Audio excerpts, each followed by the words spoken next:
Welcome back to another episode of Stand on Guard. When we come back, what can the U.S. presidential debate tonight possibly have to do with Canada and our Canadian election in 2025? Lots. We'll be back with more. So we are in a very precarious position in this country. We need political change, but we also need the resolve to resist.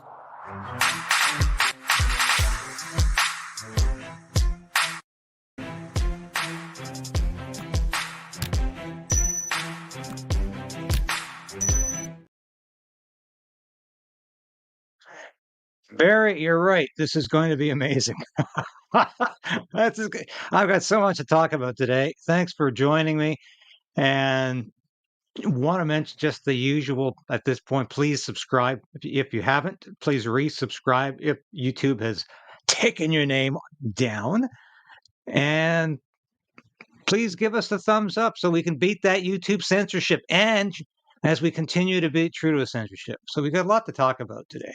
And I will be putting your comments up as I talk here. And I'm doing this alone, so if I neglect to put comments up for a few minutes, it's because I'm otherwise disposed. I want to remind you too, we got these great stickers here, and I encourage you to have a look at the store. It's in the, if you go down into the information about this page, you'll find information about how to get to the store. In fact, we might just put it at the very top of the page after the broadcast. And this is our latest sticker. We came up with it ourselves. So I hope you like it. But it really is the issue of the hour. So what does the U.S. presidential debate tonight have to do with Canada? Well, we might see the downfall of two woke politicians at the same time. And because just as the caucus, the Liberal caucus seems poised to go after Justin Trudeau, if Joe Biden turns out to be the catastrophe just about everybody is predicting he's going to be in this presidential debate tonight against former President Donald Trump, the Democratic Party will get rid of him. Now, I'll get on to that in a few minutes. We'll discuss why the Dems are going to get rid of, how they can do that, why the primary system doesn't really matter in the end, and how it's related to Canada in many, many ways. But the latest on Trudeau, Trudeau says he's not going anywhere. And the CBC article asks, do the Liberals have any good options to him? Well, no, they don't, actually. That is the shocking thing. But it's worse. The worst case scenario is under Justin Trudeau. But it doesn't look that much better under Chrystia Freeland, who is not popular. She just makes people bristle every time she opens her mouth, when she hectors and she lectures and she tells people how superior she is and how the unwashed masses just don't understand all of these investments that the Liberal government is making on your behalf, including a capital gains tax that's hurting the middle class more than the wealthiest Canadians. What a sham that was. Eh? And you keep hearing that now in the responses that are coming out about why people didn't vote Liberal in Toronto, St. Paul's. One of the chief reasons was, first of all, Justin Trudeau. Second of all, his policies. They didn't like, especially his capital gains tax, which they saw as hypocritical and they saw as a sham attempt to start class warfare against the old and the young, and to suggest that if you have an investment, it's somehow sinister, when in fact all it is being taxed twice. People who can afford to put their money into a $250,000 investment have already been taxed on that money. And this is something Trudeau or Freeland never even bothered to talk about. But it's very, very important. So that's where we are now with Justin Trudeau. So I've got a series of clips here which are quite interesting. But before I get to them, I want to make one comment. This whole Tommy Robinson chaos, confusion, disaster, something is funny here. I'm hearing that from my sources this morning. I'm not even going to get into the details. I encourage anybody who's interested to have a look at their X account and have a look at the conversations that are going on around this. Because this guy has a rap sheet longer than my arm. And there is some doubt about whether he actually told the authorities about his criminal past. And if he didn't, then the rules are you don't get into Canada. And I think there is something going on here in terms of selling tickets. I'm not making any accusations against any particular person, but I'm highly disappointed in what's going on here. It's going to hurt the small C conservative movement. Nobody is going to benefit from this. I'll leave it at that.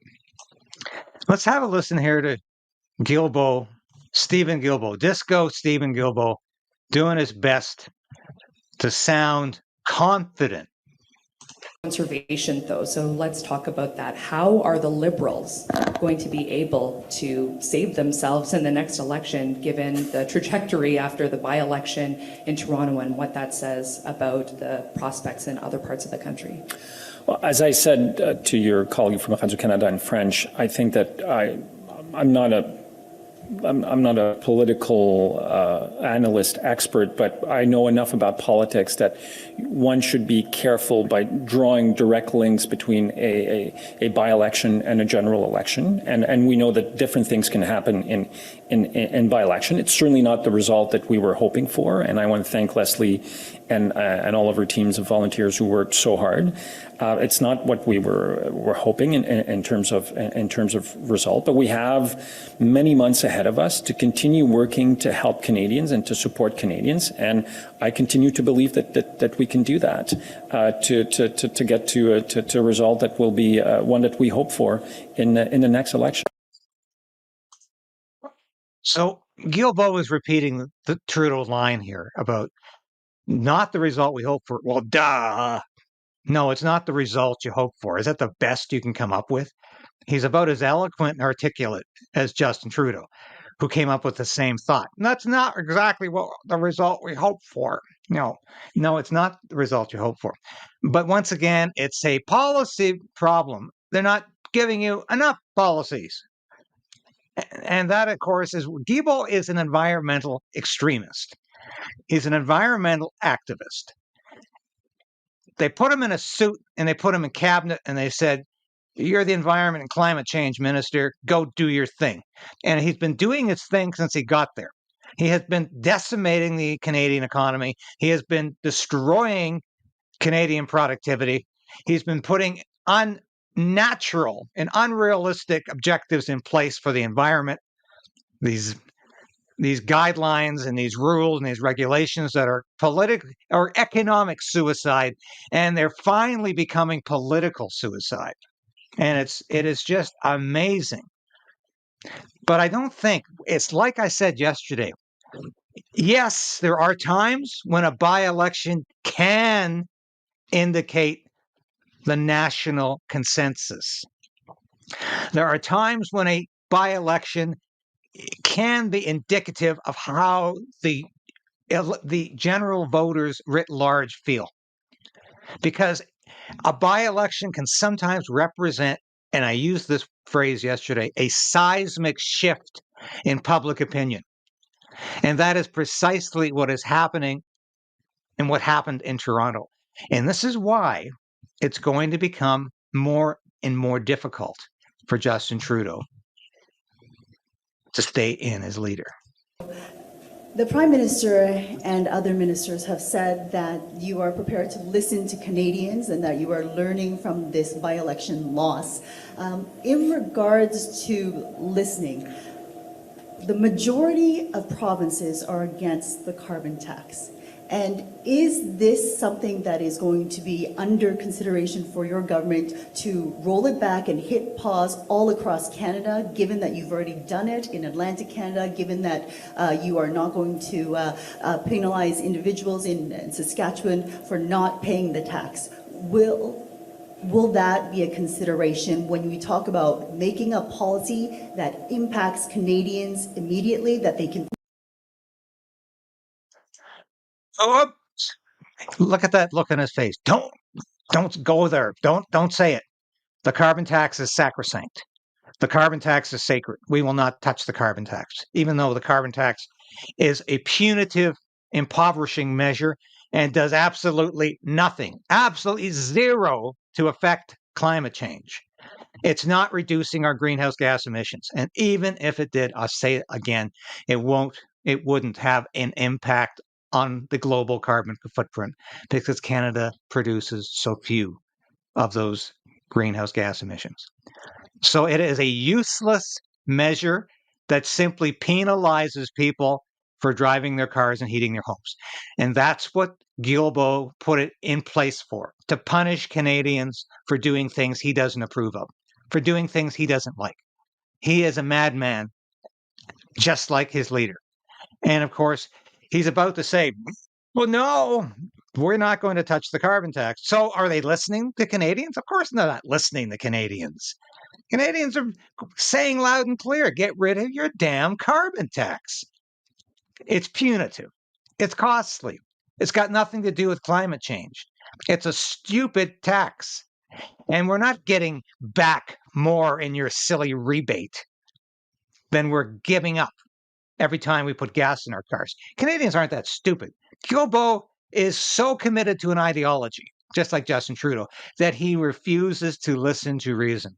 Let's listen to one more comment here from Mark Miller. I think Guilbeault's on here too. A loss. Let's not minimize the loss. I think a lot of us have to take a step back and give our heads a shake, screw it on a little better. Publicly, ministers are coming to Trudeau's defense. I can assure you that what I tell you publicly about my support and gratitude, eternal gratitude for the Prime Minister, is the same thing I say when I'm behind closed doors. Same thing. Well, that's very reassuring. Isn't that nice that he's not two-faced about Justin Trudeau? He just loves the man. His eternal gratitude for what? Destroying Canada? This man is an absolute delusion. There is no question about that. This is what is afflicting the political class today, is absolute delusion. So,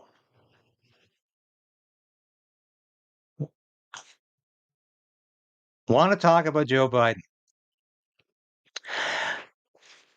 Canada is so worried about Joe Biden, or at least liberal Canada, that there is a study out, and very few people cover this. I did an article about this for the Post Millennial. And the Canadian study worries about under-anticipated U.S. civil war if Trump becomes president, or even if he doesn't. But the report ignores the growing resentment at home over the Trudeau government. There is nothing in the report that suggests anything about political alienation, regionally, economically, socially. Nothing about that. It's all pointing the finger southward at the United States. That's the problem, according to this report. And this is how the Canadian government is interpreting U.S. politics. It's all going to be a catastrophe down south because of Donald Trump. And once again, Donald Trump is the problem. Donald Trump is the issue. They played this card throughout Trump's first presidential time in office. Justin Trudeau pretended, actually, at times, that he He was more Trump than Trump. And he played that game while he was in the States, while he was on the world stage. And then, of course, did everything possible to undermine Donald Trump. And that's what he's doing right now. He does not want Donald Trump to win. The problem is, of course, that Joe Biden is not going to win the next presidential election, and he's going to fail miserably tonight. And I wrote this for Human Events this week. Are the Democrats about to replace Joe Biden? You think they can? Yes, they can replace Joe Biden. And they can replace him so fast. Because the thing is, even though the Americans use a presidential primary system, so that in the majority of states, sometimes even members of either party can vote, but at least members of the political party can vote for their choice of presidential candidate.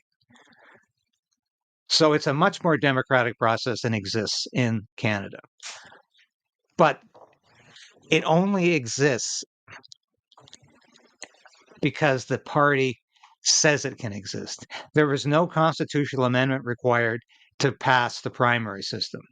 It was a reform, but it was completely at the behest of the Democratic and Republican parties, which embraced it as a political reform. They can drop it like a hot potato at any time they want. And if they want to get rid of if the Democrats want to get rid of Joe Biden, they will drop the results of the primaries and they will replace Joe Biden. And this can happen because the Democrats know he's going to lose. But you know what? I think any Democrat they put in that position is going to lose.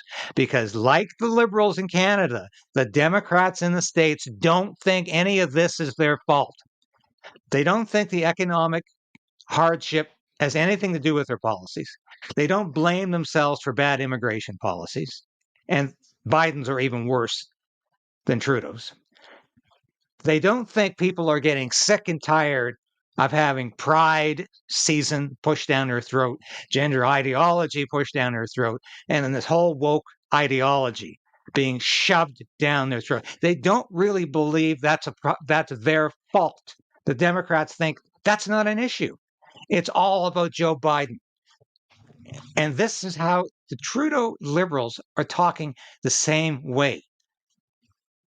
It's not, the policies are great. We might have to tinker at the top, though, because now some key Liberals who don't want to be identified are saying we need to look at replacing Justin Trudeau. We need to consider it. We need to talk about it. At least have a caucus meeting. We can't wait till the end of summer for the annual Liberal caucus meeting retreat to talk about this. We need to talk about it now because the party might not survive until the end of the summer. What's the difference here? The difference in Canada is that it was a seismic shift in ideology in this by-election. And if that seat is not safe, no Liberal seat is safe. And that's what might cut Justin Trudeau's political life short. Had this been a seat just about anywhere else in Canada, the Liberals could have said, hey, we can survive this. We can survive this because we can make up the difference. But the Liberals are thinking to themselves right now, hey, if we can't win in a safe seat like Toronto, St. Paul's, we can't win anywhere. And we need to get rid of Justin Trudeau just to start trying to save the party from extinction in the next election. And this is exactly where the Democrats are going as well. They're saying, under Joe Biden, we're going to get slaughtered in the presidential election, and it's probably going to also affect the congressional races in the House of Representatives and the Senate. I don't know if you follow American politics. The Republicans are close. It's a virtual tie in the Senate. Republicans are marginally ahead in the House of Representatives. They could take both back come November if Trump wins a huge victory over Joe Biden. And why do I think Joe Biden is going to be replaced? And we'll get back to what if Joe Biden is replaced by the Democrats. I can tell you this. I predict this. Justin Trudeau will not survive the summer. Justin Trudeau will not survive the summer, not because he thinks he needs to go. He doesn't. He thinks you don't understand how great he is. He thinks the caucus is not appreciating him. He thinks he's indispensable to Canada, but the caucus, the party bosses in the cabinet can force him out. They can make life untenable for Justin Trudeau. And that's what the Democrats are going to do to Joe Biden. And why? Just have a look at this.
So if you've only got 30% of the public thinking you're cognitively able to do your job as president, how in the hell do you think you're going to win a presidential election with those kinds of numbers?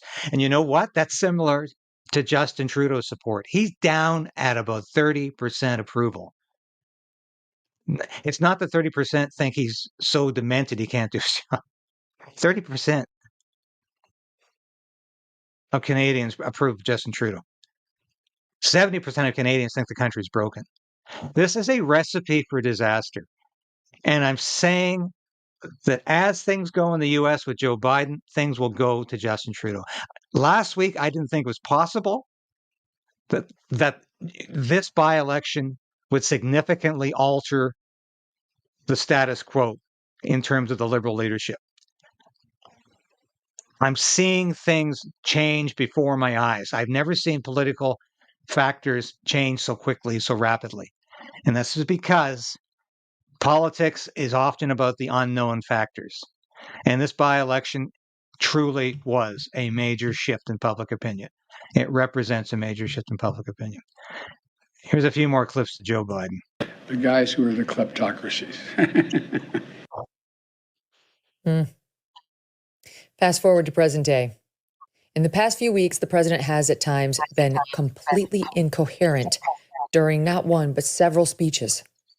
The beer brewed here, it is used to make the brew beer in this refinery. Oh, Earth Rider, thanks for the Great Lakes. I wonder why he's talking. Don't mess with the women in America unless you want to get the benefit. Asylum officers and over 100 cutting-edge inspection machines to help detect and stop fentanyl coming on our southwest border. It's sad. It feels wrong. We butted some of these sound bites together so you can hear the decline over the years in quick succession, which we think brings it home. Take a listen. The end result is they're about to knock my mother on the head with a lead pipe, shoot my sister, beat up my wife, take on my son. Jack Kennedy lowered tax rates, increased growth. Ronald Reagan. Now you're Jack Kennedy. In America, we never bow. We never bend. We endure. We move forward. We are America, and we are second to none. Your party wants to go socialist My medicine party is and me. socialist right healthcare. now, I am and the they're going to Democratic dominate Party. you, Joe. You know that. I am the Democratic Party right now. Much more informed on the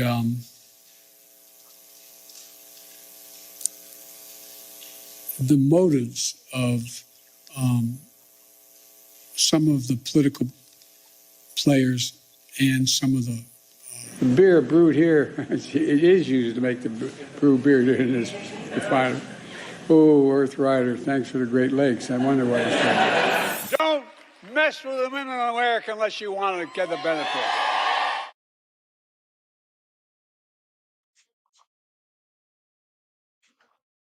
Wow.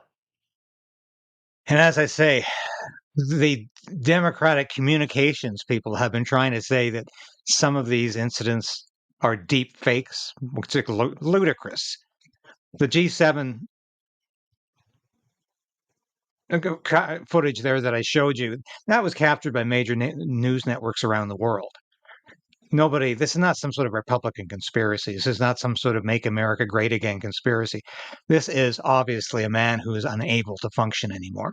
So I predict if he fails with a huge catastrophe in tonight's debate against Donald Trump, Biden's days will be numbered. And as I said, that's good news for Canada. Because I think in this case, it's not always the case, but in this case, as America goes, so will Canada. So will Canada go. And I think we will see the Liberal Party be forced to push Justin Trudeau out of his position as Prime Minister. Didn't think it could happen over the summer. And why is that good? Because the Liberals are not going to win with another leader. However, because of all of the confusion and all of the logistics involved in replacing Justin Trudeau with a new leader, and as a new leader gets into office and decides to do things a little differently, that will be an opportunity to put the brakes on a lot of Justin Trudeau's extremist policies, such as the carbon tax, which might be phased out, such as net zero energy expectations, and it might be the end of the Online Harms Act. Because I don't care if Justin Trudeau goes now or goes later, as long as this law doesn't pass before October 2025. And if he goes now, we have a better chance of achieving that. We have a better chance of getting some of the worst Liberal legislation that's still to come stopped prior to October 2025. I think this is absolutely essential. Absolutely essential. And if we can do this, it will mean a better Canada. And there will be that much less disaster for the incoming Conservative administration to fix. And I think that's also very important. You won't hear anything from the Conservative Party or Pierre Poilievre about this presidential debate. You won't hear them comment about whether Donald Trump won or lost. He's not going to lose. You won't hear them talk about how spectacularly he won. And you won't hear any talk about Joe Biden needing to go. The Conservative Party of Canada hates to get involved in U.S. politics. It's afraid to do so. It was afraid to back Donald Trump. I've just been asked if I'm live streaming the debate. I don't know. I'm thinking about it because, of course, CNN has only made the debate available to mainstream media, but that won't stop. That wouldn't stop me from live streaming it. So yeah, it's a possibility. I have to see if I have the time. So this is going to be an historic night. And this is the reason I'm doing this. It's probably not going to be my most popular show of the week, but it's a very historic night. This is going to be the night you saw the Democratic Party, for the first time in history, decide to get rid of a presidential candidate who won all the primaries, who was the choice of the electorate in that party. And they are going to make a conscious decision to boot him out, to dump him, because they allowed him to stay in this long with growing dementia that is so obvious. Anybody can see it now. And it's obvious he can't win an election. And if he does, he couldn't stay more than 6 months. So that's what this is about. And the spinoff is going to be increased pressure to get rid of Justin Trudeau. Trudeau not quitting? I think that decision is beyond him to make anymore. I think Liberals are going to make it for him. And they're going to look south of the border and say, if the Democrats can get rid of their presidential candidate, we can get rid of our prime minister because he is a drag on our popularity. And let's face it, Canadians can't stand him. So that is my prediction for the next week in politics. As I've said before, I didn't think this by-election would have the consequences, would have the ramifications that it has. But you cannot control political dynamics. You cannot control them. Once they start to move, they sometimes develop a life of their own. And that's what's going to happen to Justin Trudeau. I don't see how he can walk away from this one, because we're already seeing the discontent in the caucus. Because let's face it, Liberal MPs are only worried about one thing: staying Liberal MPs, winning their seat in the next election. They don't even really care if they retain government. But what they do care about is keeping their seat, because, my God, half of those people, 2/3 of those people, wouldn't know what to do if they didn't have a House of Commons seat, if they weren't a politician. They wouldn't know how to make a living. So they want to keep their seat. They know a lot of people are going to lose their seats, but they know there's going to be a lucky few, and they want to be part of that component. And if it means getting rid of Justin Trudeau, so be it. They'll get rid of Justin Trudeau. That's how politics works. I've been in the system long enough to know that. I know how the system works. It can be ruthless, and the Liberals can be the most ruthless political party in Canada. When they want to get rid of a leader, they get rid of that leader, whether that leader wants to go or not.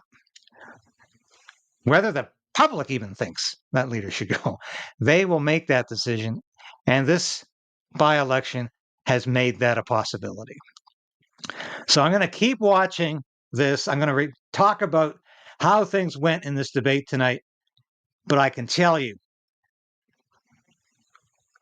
the politics in the United States is having a huge effect and will have a huge impact on the future of Justin Trudeau. And this is how things are going to be going over the next week or so. So thank you for watching. And by the way, I should say, somebody took offense at something I said about I don't want to say competitor, but another YouTube station. I don't like to criticize other people doing this, especially if they're doing a good job.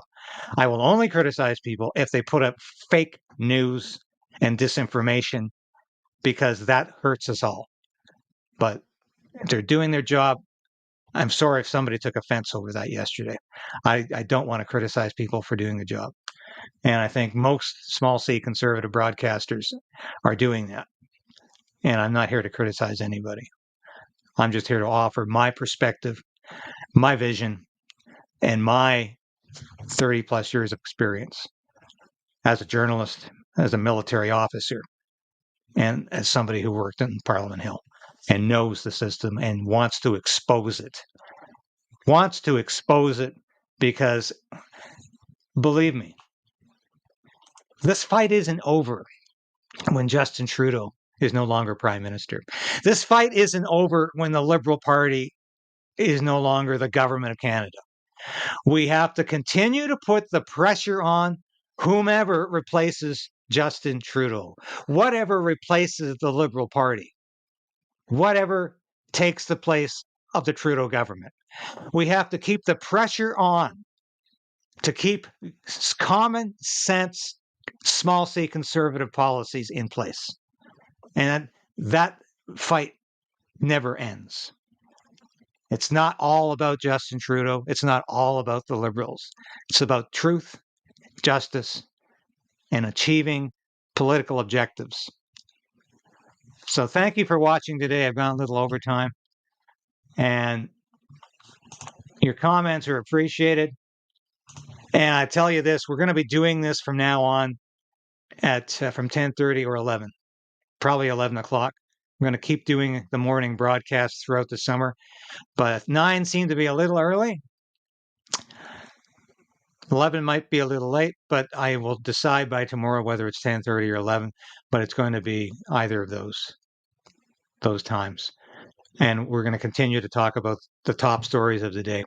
Sometimes we'll get into U.S. news. I know that doesn't always interest you viewers as much, but it's important. So